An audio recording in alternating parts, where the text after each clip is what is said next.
Oi pessoal, mais uma vez a gente se encontrando aqui agora para nossa aula de História. História agora essa semana vai ser muito legal, eu pelo menos amo esse conteúdo. Nós vamos falar sobre cidades medievais. Eu sei que vocês já devem ter assistido filmes que envolvem cavaleiros, castelos, princesas, reis, rainhas, e nós vamos estudar sobre como viviam nessa época, como que era a cidade naquele tempo, certo? Como que as pessoas, né, viviam, compravam as coisas, como que vendiam, do que eles viviam, como que era a sua higiene, como que era a situação sanitária da cidade, entre outras coisas mais, certo? Então, para isso, você tem que estar com a sua apostila na página 84, certo? E nós iremos conhecer um pouquinho sobre as cidades medievais. Agora a prof vai dar uma sumidinha, porque eu quero que vocês vejam de perto como que eram essas cidades. Até lá! Oi galera, vamos agora para a história? Então nós vamos ver as cidades medievais, nós já estudamos isso em sala, na verdade, vocês só leram os textos e completaram. Então a prof vai dar uma explicadinha sobre como que funcionavam as cidades medievais, certo? Antes de nós começarmos sobre as cidades medievais, a gente precisa entender a história de como que começaram a surgir essas cidades medievais na Europa, né? Lá na nossa história, que a gente encontra até na Bíblia, nós sabemos que os povos que mais governaram naquele tempo antigo foram os romanos e os gregos. Os romanos foram os que mais conquistaram espaço na Europa. Então, com o tempo, começaram a vir outros estrangeiros para esta região de onde estavam os romanos, e esses estrangeiros queriam lutar por um pedaço de terra e estabelecer ali o seu povoado, o seu reinado, seja lá o que fosse, certo? Então, o que acontecia aí? Esses povos estrangeiros eram chamados, conhecidos de bárbaros pelos romanos. Os romanos, né, e os gregos chamavam de bárbaros aqueles que eram estrangeiros, contanto que em grego a palavra bárbaro quer dizer estrangeiro. Né? Hoje a palavra bárbaro ela é colocada para pessoas que foram, povos que foram muito agressivos, que conquistaram as terras com muita luta, destruição, né? Mortes. Então ficou conhecido mais como esse tipo de povo. Mas o real significado da palavra bárbaro é estrangeiro, certo? Então nós vamos agora entender como que esses estrangeiros começaram a construir as suas cidades, que foi no período medieval, ali no período do século XIII aproximadamente, tá? Então, pode ver aqui essa primeira imagem, vocês notam que em volta dela, aqui, há uma muralha, né? Um muro gigante e feito de pedras. Aqui dentro nós temos aqui o que parece a igreja, a catedral que sempre tinha dentro.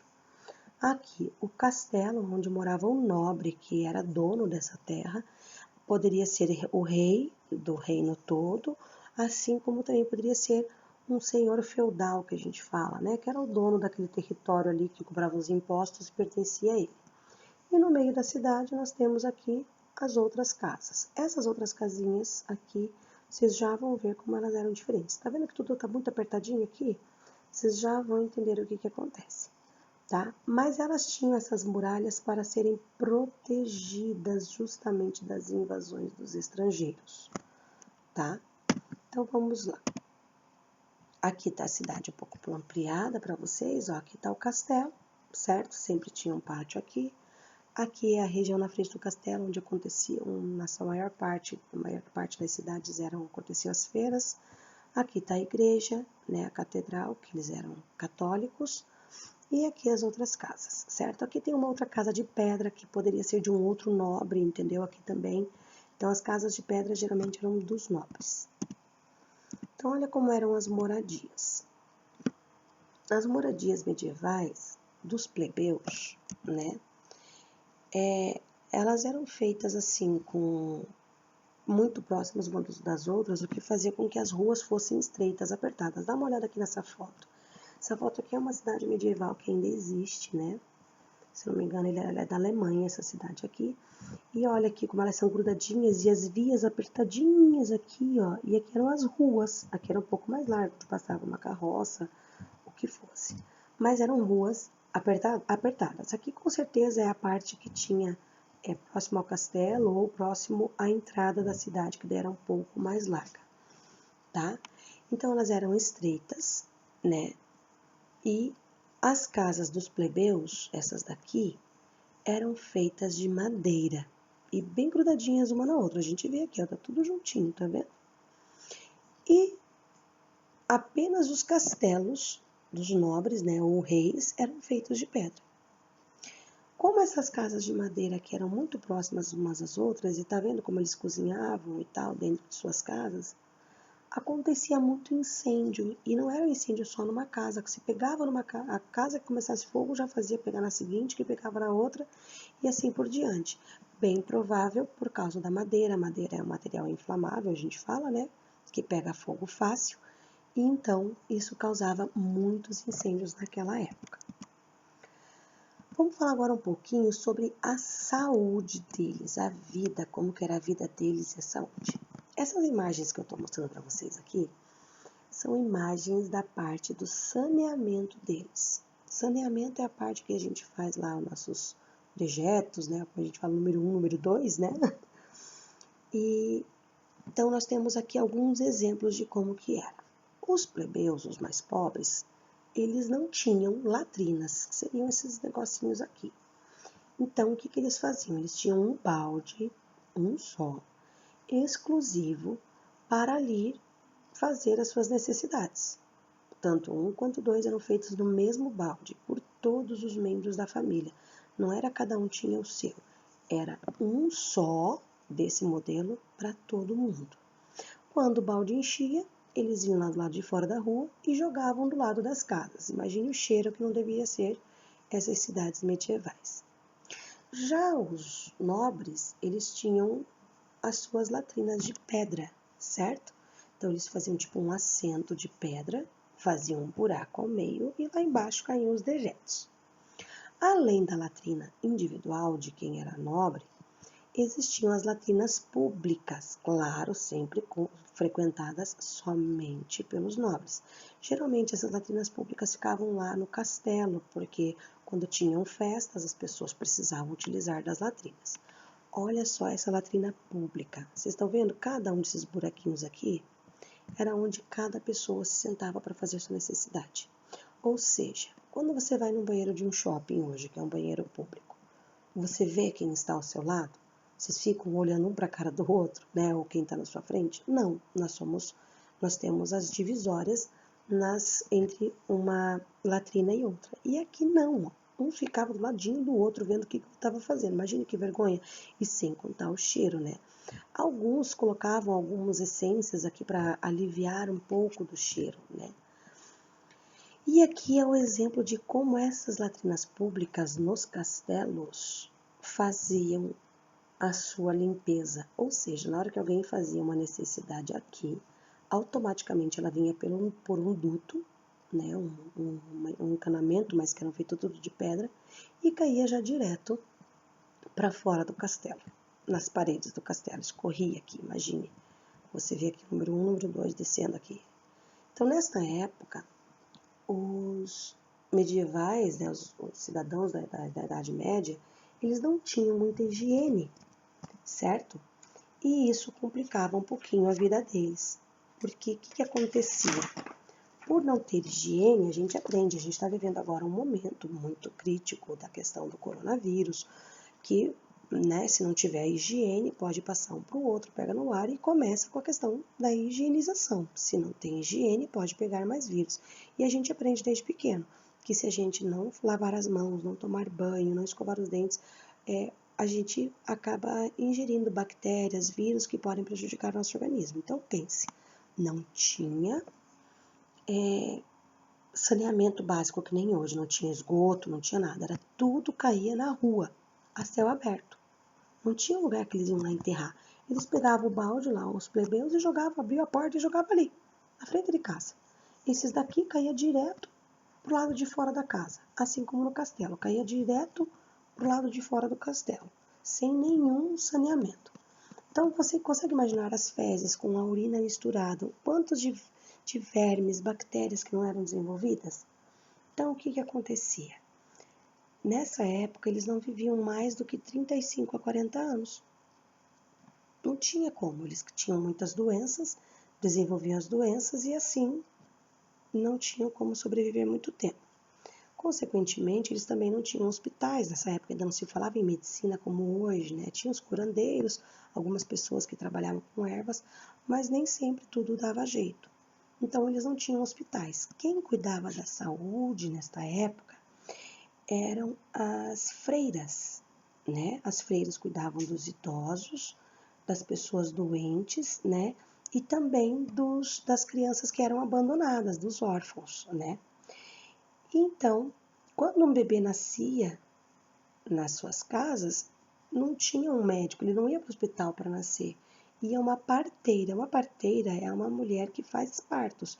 Vocês viram aquele vídeo que o prof mandou sobre as comunidades ribeirinhas, que aquela mulher é uma parteira, ela faz o parto da criança, ela não é médica. Ela sabe como fazer um parto. Então, era assim que era feito naquela época. Mas em torno de metade das crianças que nasciam morriam ao nascer por causa das dificuldades do parto. Eles não sabiam se estava enrolado no cordão umbilical, se estava virado, se não estava, né? E assim, essas pessoas tinham um período de vida mais curto, tá? Então, os remédios eram preparados por ervas, né? E as causas das doenças sempre tinham a ver, eles achavam que eram castigos divinos, né? Eles estavam no início lá do cristianismo, então tudo eles achavam que era um castigo divino por causa do pecado cometido, mas na verdade não era, era por causa do tipo de vida que eles levavam. Eles não tomavam banho diariamente, eles não tinham higiene, eles não tinham o hábito de lavar as mãos. Então a mesma mão que cuidava do cavalo chegava em casa e ia fazer o alimento. E assim eles acabavam desenvolvendo muitas e muitas doenças. Sem contar os animais, né, pragas que a gente fala que existiam nas ruas por causa dos detritos que eles jogavam ali, certo? Vamos agora conhecer um pouquinho sobre o comércio nas cidades medievais. A prof mostrou para vocês que na frente do castelo tinha um espaço, né, vazio ali. Então, geralmente os comércios aconteciam ou próximo aos portões de entrada, onde tinha um corredor maior, ou em frente ao castelo, certo? Onde tinha também uma praça maior e ali ficavam as barracas e os comerciantes. Vendia-se de tudo, animal, roupa, escravo, comida, tudo, né? Para tudo que interessasse.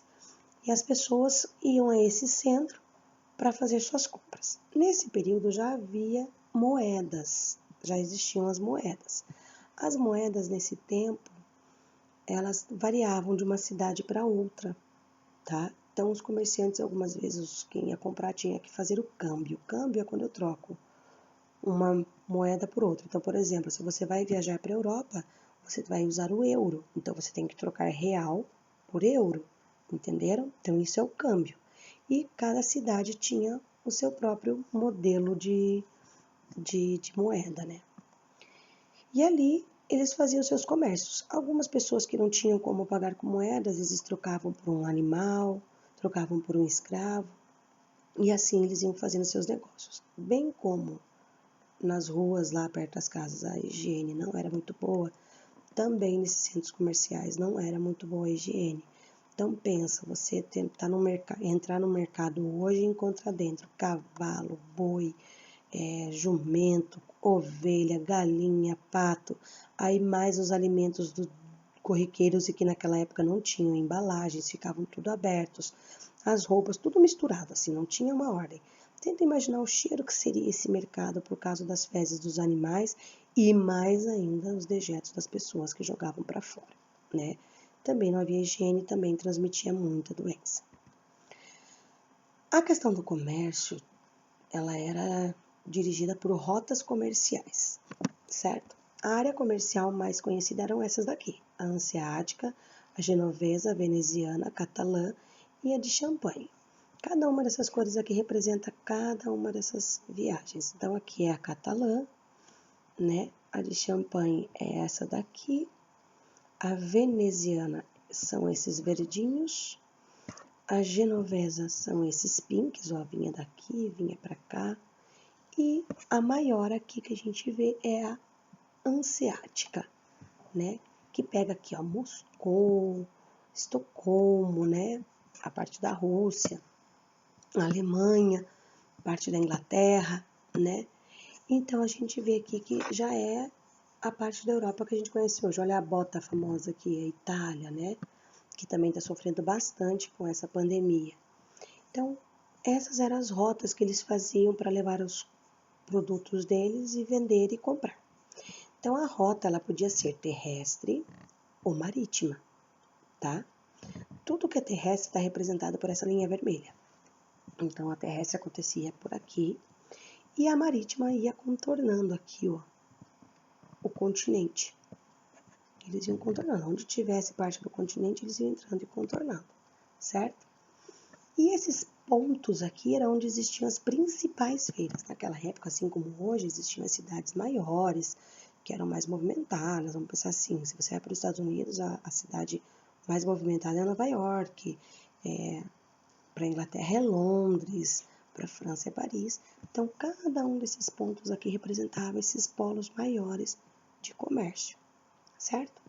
Agora que a gente já viu sobre como eram as cidades e o comércio dessa época, nós vamos corrigir as atividades que nós fizemos lá na sala, tá? Então, na página 88, o exercício 3, a letra A, eu tinha dito que vocês não precisavam fazer, porque precisava reconhecer pelo mapa, tinha que comparar os dois mapas. E estava de vista para fechar um mapa que a gente conseguisse entender. Então, a prof pôs a correção aqui. Então, os países que existem, as cidades que existem lá, que ainda existem hoje, são esses: Londres, Paris, Gênova, Pisa, Roma, Veneza, Lisboa, Frankfurt, Augsburg, Bremen, Leipzig, Hamburgo, Bruges, Sevilha, ali faltou o E, Sevilha, Toledo, Santiago de Compostela, né?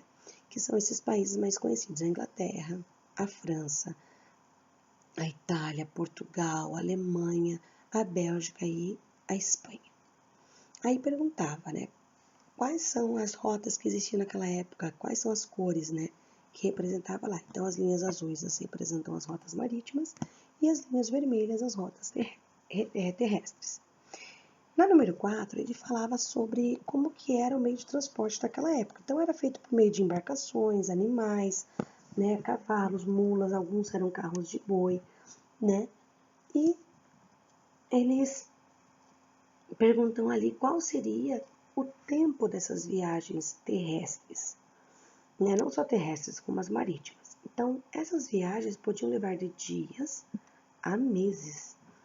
Não é que nem hoje que a gente pode viajar por horas. Por exemplo, se eu for de avião daqui para Maringá, dá em torno de 30, 40 minutos, né? Quase que a mesma distância que a gente anda de um lugar a outro aqui dentro de Curitiba, de São José e Curitiba, né? Mas naquela época levavam dias e meses. O transporte mais lento daquela época era o terrestre, era o que demorava mais, certo? Porque no marítimo eles tinham lá os remos, os ventos que ajudavam, e já o terrestre, né, eram por animais mais pesados e que dificultavam a sua viagem. Na página 89, vamos relembrar as primeiras moedas que eu falei para vocês. Surgiram lá no século 7 a.C. na Grécia, né? E eram usados pelos comerciantes, né? Mas como a prof falou, eles tinham que trocar, pois variava de uma cidade para outra, né? Então, nós tínhamos que preencher ali sobre a nossa moeda na página 89 e na página 90.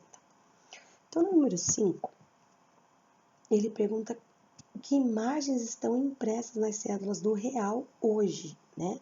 A moeda oficial do Brasil. Então, nós temos lá a fauna e a flora e monumentos.